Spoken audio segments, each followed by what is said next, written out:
You're watching BBN Tonight on your official UK sports station, LEX 18. Presented by Central Bank, the official bank of UK Athletics. What's up, BBN? It's your girl, Todd. It's your girl, Keith. We've decided that we're going to return next year for another season. Yeah. And I have decided that... Great news there. A couple of the brightest personalities for the women's basketball team, so they will be, of course, coming back for the 2021 season. Welcome back to BBN Tonight. We're going to talk more about the return of Kiki and Tatiana in a moment, but first let's check in with Darren Headrick of the UK Sports Network for more on the team as a whole. Darren, let's start things off with yesterday's game at Memorial Coliseum. The Cats just can't seem to get past those difficult third quarters, and Ole Miss, I just feel like this is one of those matchup problems for their team or something. It has to be, because I just can't see this team being swept by a 4-10 SEC league team. I think you're right, Keith. Yesterday was so frustrating, and when you really think about it, Kentucky's going to be the 5 seed in the SEC tournament. If they handled business against an Ole Miss team at the bottom of the standings, they'd be 3rd. But they lost both games, and you're right, it's a tough matchup problem with the way they go inside to Scott and Austin. But they had their chances to win that one and just couldn't execute enough offensively to get the lead back. And so with that loss, of course, you touched a little bit on it there. Kentucky missing out on that double bye as the SEC tournament begins this week. And, well, the Cats here, as you look at the bracket, will play Thursday afternoon against the winner of Florida versus Auburn. And, Darren, can you elaborate more on just the importance of having that double bye and not having to play that extra game now that Kentucky has to play?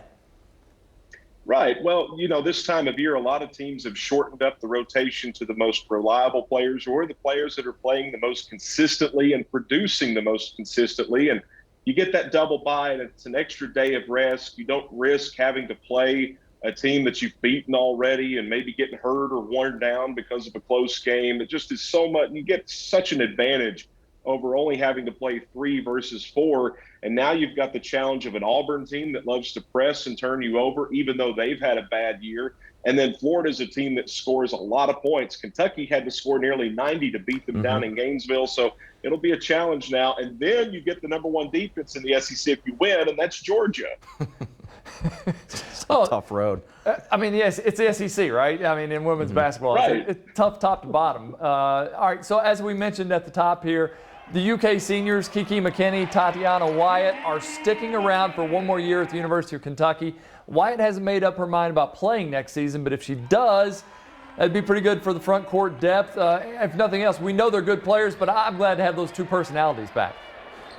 Absolutely. You talk about the energizer and vocal leader. That's Kiki McKinney. And when you look at her stats, guys, she doesn't always fill up a box score, but she does a lot of things that don't go into a box score. She hustles, she defends, she will alter an offensive possession just by her presence and the way she goes all out. And she can shoot the 3. She's done an excellent job stepping out and shooting those this year. Great to have her back. And then Tot provides such a steadying force inside. She has all that experience. She's gritty and tough. You love to have that inside. So that's big for Coach Elsie to get both of them back. And if Tatiana decides to continue playing, that'll be big as well. And, of course, yeah, you're the voice of the baseball team as well. The Cats off to a great start this spring. They're 4-0. Just your thoughts of the start to the first week of the season and how they were able to perform. Man, what an exciting team we saw for 4 games in the first week of the season. And it all started with the pitching staff setting the tone. Pitching coach Dan Roselle talks about wanting the staff to be the tip of the spear, the tone setter. That's what we saw from freshman Ryan Hagenow, and it carried over into the weekend with Cole Stupp and Zach Lee and Mason Hazelwood. The bullpen has been lights out for this team in the first 4 games, but offensively, man, what a show they put on. Rhodes homered, TJ Collette, Araj Anu. We saw a home run from freshman Ruben Church. This team is going to score some runs, guys. Darren Headrick, appreciate it as always. Thank you, guys. All right, coming up next on BBN Tonight, we're going to talk some more college basketball with Tom Leach. Yeah, the voice of the Wildcats will join us with his thoughts on Kentucky going into this final week of the regular season. We'll be right back.